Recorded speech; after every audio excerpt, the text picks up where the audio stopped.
ሊቃናተ ነድ ዘሰማያዊት ማይፈድ በእንተ በግዑ እቀብዋ ነዛቲ ያዘድ።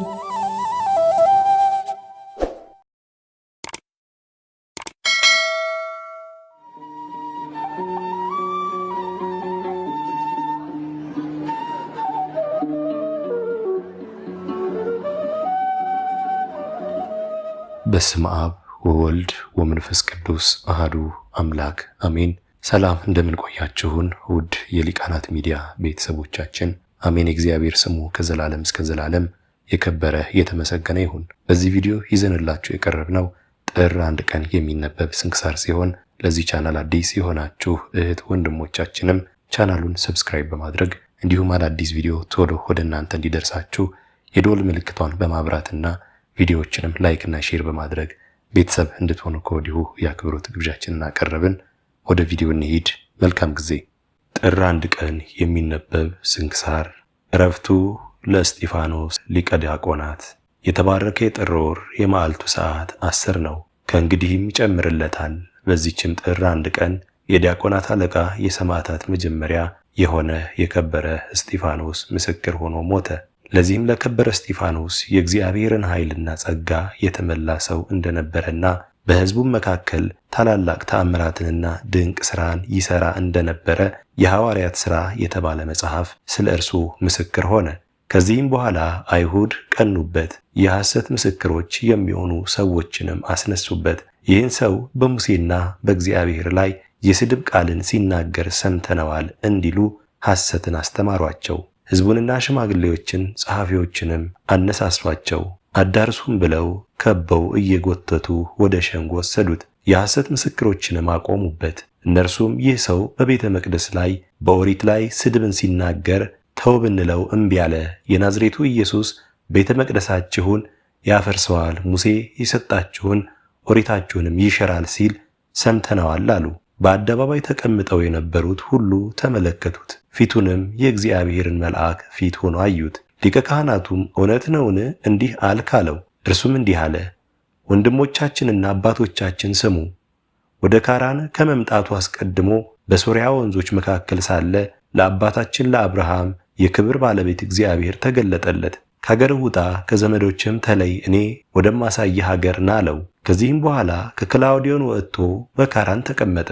አባቱም ከሞተ በኋላ ዛሬ እናንተ ወዳላችሁባት ወደዚች አገር አመጣው። ከዚህም በኋላ የግዝረትን ሥርዓት ሰጠው። ይስሐቅንም በወለደው ጊዜ በ8ኛው ቀን ገዘረው። እንዲሁ ይስሐቅም ያዕቆብን ገዘረው። ያዕቆብም 12ቱን ነገድ አባቶችን ገዘረ። የቀደሙ አባቶቻችን በዮሴፍ ላይ ቀንተው ወደ ግብፅ አገር ሸጡት። እግዚአብሔር ግን አብሮት ነበር፣ ከመከራ ሁሉ አዳነው። በግብፅ ንጉሥ በፈርዖን ፊትም ዕውቀትን መውደድን ሰጠው። በግብፅ አገር ሁሉና በቤቱ ሁሉ ላይ ሾመው። ነገርም በማስረዘም በሰለሞን እጅ እስከ ተሰራችው ቤተ መቅደስ ያለውን ተረከላቸው። ከዚህም በኋላ ድምፁን ከፍ ከፍ አደረገ። እናንተም እንደ አባቶቻችሁ ዘወትር መንፈስ ቅዱስን የምታሳዝኑት ዓይነ ልቦናችሁ የታወረ እዝነ ልቦናችሁ የደነቆረ አንገተ ደንዳኖች አላቸው። አባቶቻችሁ ከነቢያት ያላሳደዱት ያልገደሉት ማን አለ? እናንተ ክዳችሁ የገደላችሁትን የአምላክን መምጣት አስቀድመው የነገሯችሁን ገድላችኋቸዋል። በመላእክት ሥርዓት ኦሪትን ተቀብላችሁ አልጠበቃችሁም። ይህንን ሰምተው ተበሳጩ፣ ልባቸውም ተናደደ፣ ተነሳሳ፣ ጥርሳቸውንም አፋጩበት። በእስጢፋኖስም መንፈስ ቅዱስ አደረበት። ሰማይም ተከፍቶ ኢየሱስ በእግዚአብሔር ቀኝ ተቀምጦ የእግዚአብሔርን ክብር አየ። እነሆ ሰማይ ተከፍቶ የሰው ልጅም በእግዚአብሔር ቀኝ ተቀምጦ አየሁ አለ። ጆሮአቸውን ይዘው በታላቅ ድምፅ ጮኹ፣ በአንድነትም ከበው ጎተቱት። እየጎተቱም ከከተማ ወደ ውጭ አውጥተው በድንጋይ ወግረው ገደሉት። የገደሉትም ሰዎች ልብሳቸውን ሳውል ለሚባል ጎልማሳ ልጅ ያስጠብቁ ነበር። ጌታዬ ኢየሱስ ሆይ ነፍሴን ተቀበል እያለ ሲጸልይ እስጢፋኖስን በድንጋይ ወገሩት። ዘለፍለፍ ባለ ጊዜም ድምፁን ከፍ አድርጎ አቤቱ ይህን ኃጢአታቸውን ይቅር በላቸው፣ በደልም አታድርግባቸው፣ ይህንንም ብሎ አረፈ። ደጋግ ሰዎችም መጥተው የእስጢፋኖስን ሥጋ ወስደው ቀበሩት። ታላቅ ልቅሶም አለቀሱለት። ለእግዚአብሔር ምስጋና ይሁን። እኛንም ሐዋርያና ሰማዕት በሆነ በቅዱስ እስጢፋኖስ አማላጅነት ይማረን፣ በረከቱም ከእኛ ጋር ትኖር ለዘላለሙ አሜን። ዕረፍቱ ለለወንዲዮስ። በዚችም ዕለት በከሃዲው መክስሚያኖስ ዘመነ መንግሥት ከሶርያ አገር የከበረ ለውንደኒዮስ በሰማዕትነት ሞተ። የዚህንም ቅዱስ ዜና እግዚአብሔርን የሚያመለክት ተጋዳይ እንደሆነ ንጉሥ መክስሚያኖስ በሰማ ጊዜ ልኮ ወደ እርሱ አስመጣው። ሃይማኖትንም ትቶ አማልክቶቹን ያመልክለት ዘንድ ብዙ ገንዘብ አቀረበለትና ይሸነግለው ጀመር። የከበረ ለውንዲዮስ ግን ዘበተበት። ስጦታውንም በማቃለል ክብሩን አጎሳቆለ። የረከሱ አማልክቶቹንም ረገመ። ያን ጊዜ እጅግ ተቆጥቶ በመንኮራኩር ውስጥ ሰቅለው ጽኑ የሆነ ስቃይን እንዲያሰቃዩ ታዘዘ። ንጉሥ እንዳዘዘ አደረጉበት። የክብር ባለቤት ጌታችን ግን ያለ ጥፋት በጤና አወጣው። ዳግመኛም በበረት ዘንጎች ይደበድቡት ዘንድ ቅባትና ስብንም በታላቅ ድስት አፍልተው ቅዱስ ለወንዲዮስን ከውስጡ ይጨምሩት ዘንድ አዘዘ። ይህንን ሁሉ ስቃይንም አሰቃዩት። የክብር ባለቤት ጌታችን ኢየሱስ ክርስቶስ ያጸናውና ያስታግሰው፣ ያለ ጉዳትም በጤና ያነሳው ነበር። ማሰቃየቱንም በደከመው ጊዜ ራሱን በሰይፍ እንዲቆርጡ አዘዘ። የሰማዕትነት አክሊልንም በመንግሥተ ሰማያት ተቀበለ። ከሥጋውም ድንቆች የሆኑ ብዙዎች ተአምራቶች ተገለጹ። ዜናውም በሶርያ አገር ሁሉ ተሰማ። አብያተ ክርስቲያናትና ገዳማትን ሰሩለት። ከገዳማቱም በአንዲቱ የአንጾኪያ ሊቀ ጳጳሳት የሆነ የከበረ ሳዊሮስ በሕፃንነቱ ተጠመቀባት። ለእግዚአብሔርም ምስጋና ይሁን። እኛንም በዚህ ሰማዕት ጸሎት ይማረን፣ በረከቱም ከእኛ ጋር ትኖር ለዘላለሙ አሜን። ዕረፍቱ ለሊቀ ጳጳሳት አባ መቃርስ። በዚችም ቀን የእስክንድርያ አገር ሊቀ ጳጳሳት የከበረ አባት አባ መቃርስ አረፈ። እርሱም ለአባቶች ሊቃነ ጳጳሳት 69ኛ ነው። ከእርሱ በፊት የነበረ አባ ሚካኤልም ባረፈ ጊዜ ኤጲስቆጶሳትና ሊቃውንቱን የግብፅ ታላላቆች ሁሉም ወደ አስቄጥስ ገዳም ወጥተው ለዚች ለከበረች ሹመት ስለሚገባ ከዋሻ ውስጥ ከሚኖሩ ደጋጎች ገዳማውያን ሲያጠያይቁና ሲመረምሩ ኖሩ። ከዚህም በኋላ አንድ ጻድቅ ሰው ስለዚህ አባት ነገራቸው።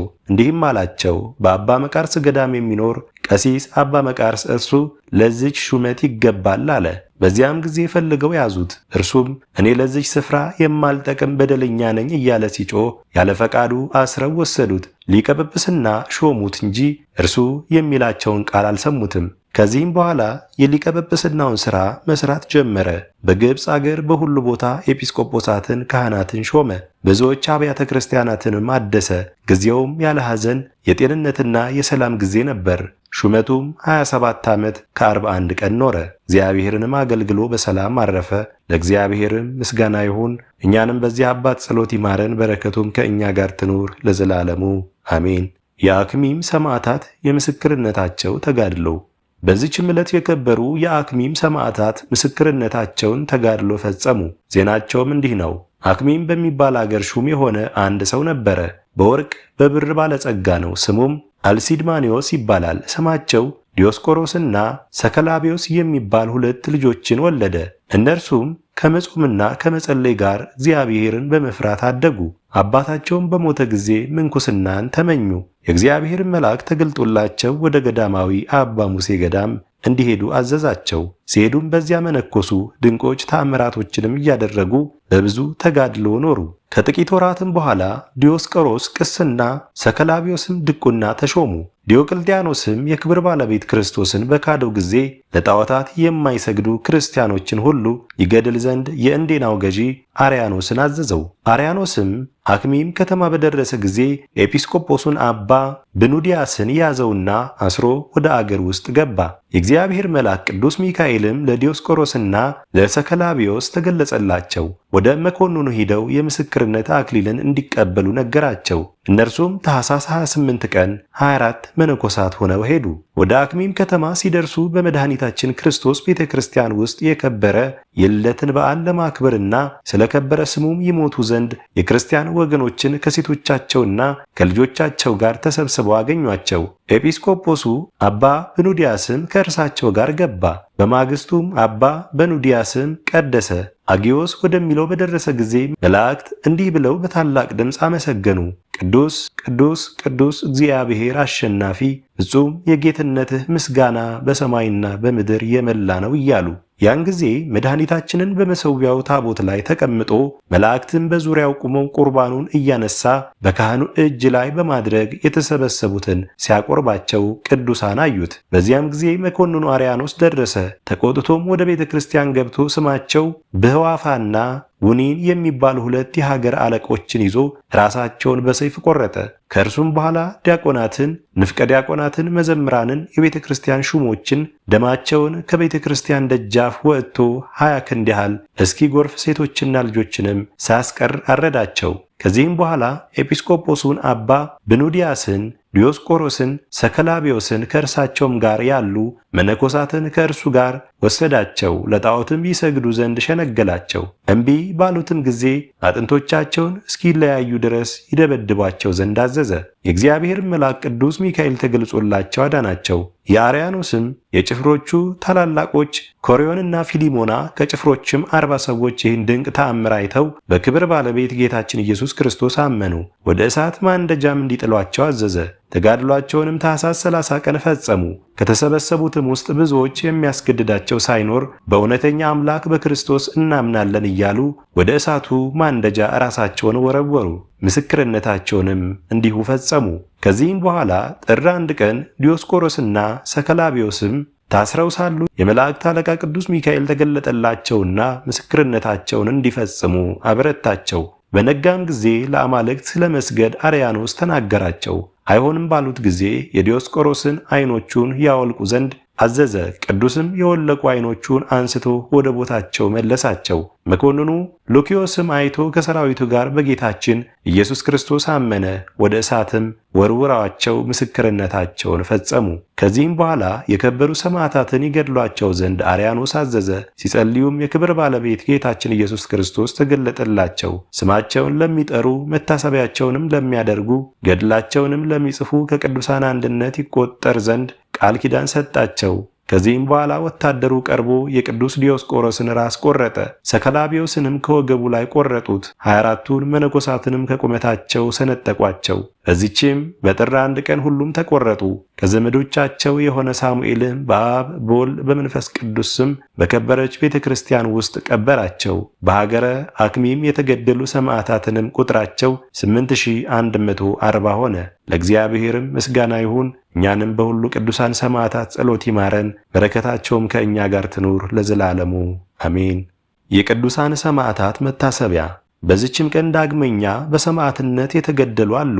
እኒህም ዛሬና ትላንት ከተገደሉት ሌላ ዲዮቅልጥያኖስ የገደላቸው ቁጥራቸው ካህናት 800፣ ዲያቆናት 130፣ መምህራን 53፣ የቤተ ክርስቲያን ሹማምንት 80፣ መሳፍንት 32፣ ንፍቀ ዲያቆናት 150፣ ሕዝባውያን ስምነት 1400 ነው። በረከታቸውም ከእኛ ጋር ትኑር። ለእግዚአብሔር ምስጋና ይሁን ለዘላለሙ አሜን። አስጀምሮ ላስፈጸመን ለልዑል እግዚአብሔር ክብር ምስጋና ይሁን መቼም ለዘላለሙ አሜን። ውድ የሊቃናት ሚዲያ ቤተሰቦቻችን ጥር 1 ቀን የሚነበብ ስንክሳር ይህን ይመስል ነበር። በቀጣይ በአዲስ ክፍል እስከምንገናኝ ድረስ እግዚአብሔር ቸር ያቆየን። መልካም ጊዜ